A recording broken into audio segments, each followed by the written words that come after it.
Some scenes don't scare you. No blood, no monster, no jump scare. But somewhere between your eyes and your brain, a signal gets crossed. Your body tenses. And for a reason you can't name, you feel it. Something is wrong. Today, we're going inside 8 of those moments. Not to explain them away, but to see what your mind was trying to protect you from. Mulholland Drive, the diner. There's a scene in Mulholland Drive where a man named Dan sits across from his friend at a diner. He's describing a nightmare. I had a dream about this place. Oh boy.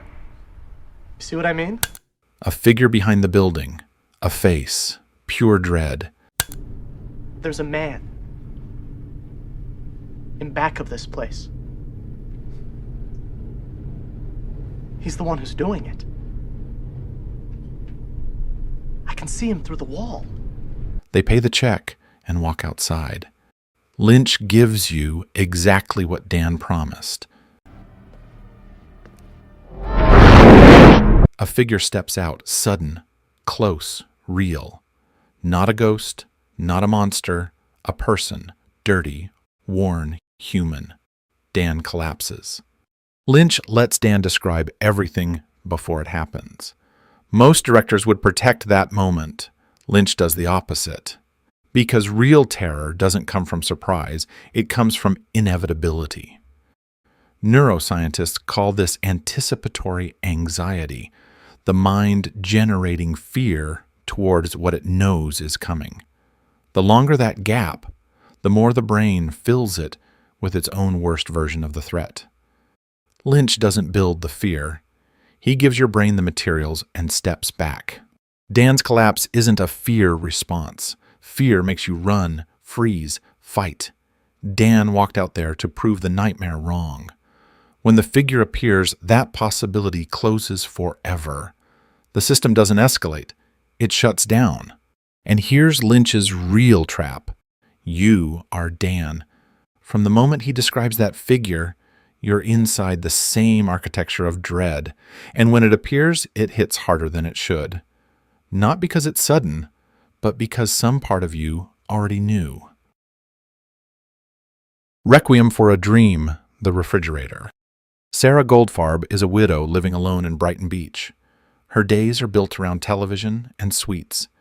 Then she gets a phone call. She's been selected to appear on her favorite game show. You gotta win her. She's a beautiful woman with a winning sense of humor and a magical smile. Straight from Brighton Beach, Brooklyn. Please give a juicy welcome to our very own Mrs. Sarah Goldfarb! To fit into her old red dress, she starts taking amphetamines 3 times a day. At first, they work. She loses weight. She smiles. Then the refrigerator starts moving. It begins as a rattle. Then it advances. The television bleeds into the room. Tappy Tibbins steps out of the screen. The refrigerator opens its mouth and comes for her. Amphetamines flood the brain with dopamine past what it can regulate. At high doses, the circuits that process reality misfire. The result is amphetamine-induced psychosis, paranoid delusions, visual hallucinations, and inability to distinguish what is imagined from what is real. Sarah's refrigerator isn't a metaphor. To her nervous system, it is completely real. But Aronofsky puts you inside it. The camera goes subjective. The editing accelerates until the rhythm itself fractures. You aren't watching Sarah lose her mind. For those few minutes, you're losing it with her. Goodnight Mommy, The Return. 2 twin brothers are waiting for their mother to come home from surgery. Mama? When she walks through the door, her entire face is wrapped in white bandages. The boys expected warmth, their mother back. Instead, she moves through the house like a stranger. New rules, blinds closed, absolute silence, no entering her room. The boys begin to ask each other quietly, "Is this actually our mother?" Nothing overtly threatening happens, and yet something is profoundly wrong. From infancy, the human brain builds a precise internal model of its primary caregiver, not just their face, their rhythm, their warmth, the 1,000 microsignals that communicate safety. An automatic process of matching the person in front of you against everything your nervous system has ever learned about them. When that match fails, the brain doesn't conclude, she's different. It triggers caregiver threat response. The very person wired to mean safety now registers as danger. The threat isn't outside the house.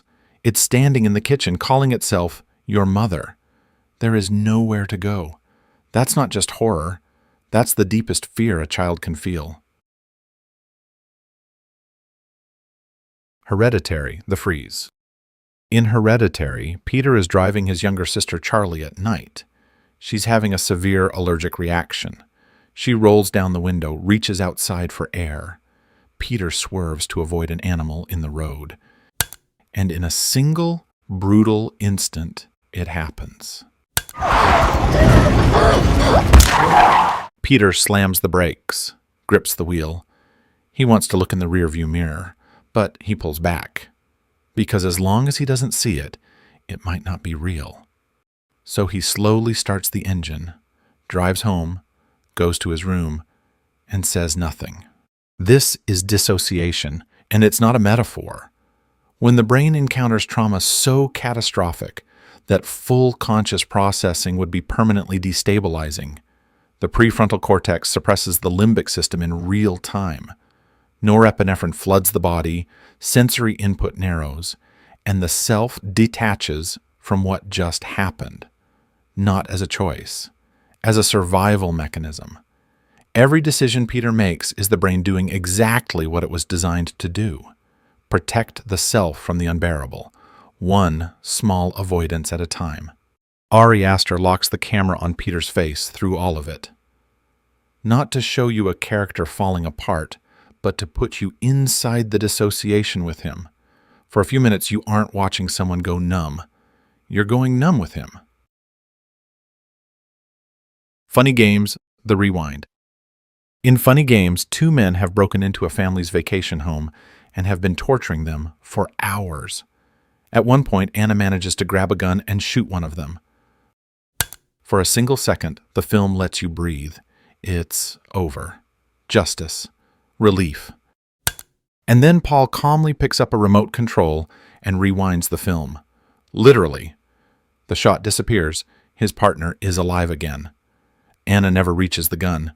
That trigger, your nervous system finally gets to release. Cortisol drops. The body exhales. And in that exact moment of release, Haneke takes it away. He doesn't just deny you safety, he weaponizes the relief itself. The rewind hurts more because you were already celebrating. Cinema works on a contract you agree to watch, and the film agrees to stay on the other side of the screen. When Haneke breaks it, Paul has more control over the narrative than you do. He can undo death. The rules you relied on to feel safe no longer exist. What makes it uniquely destabilizing is that it attacks metacognition, your awareness of yourself as a viewer. Suddenly, you're not just watching a film, you're being watched back, not by a character, by the film itself. That realization doesn't just break immersion, it reframes everything you thought you were safely observing from a distance. Vivarium, the pretending game. In Vivarium, Tom and Gemma are trapped with a child they never chose. It eats, it sleeps, it mimics human behavior with mechanical precision. But behind every smile, every gesture, nothing. No warmth, no interiority, only form without substance. Then comes the pretending game. Gemma starts a game. Pretend to be me, she says. Pretend to be me. Whatever. The child does. Then Tom. Each imitation is almost right, but slightly off. Still, it feels safe, so she pushes further. Someone you met today? Pretend to be that person. The child's throat swells. What comes out isn't a sound a child should make. Deep, wet, distorted.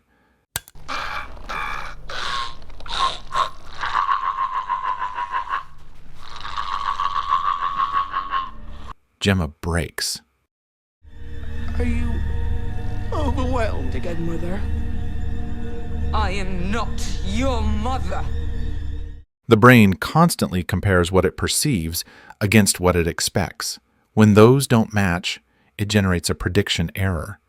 The child has been triggering that from the beginning, but here it becomes impossible to ignore. Because now it doesn't just act wrong, it sounds wrong. Two signals fire at once.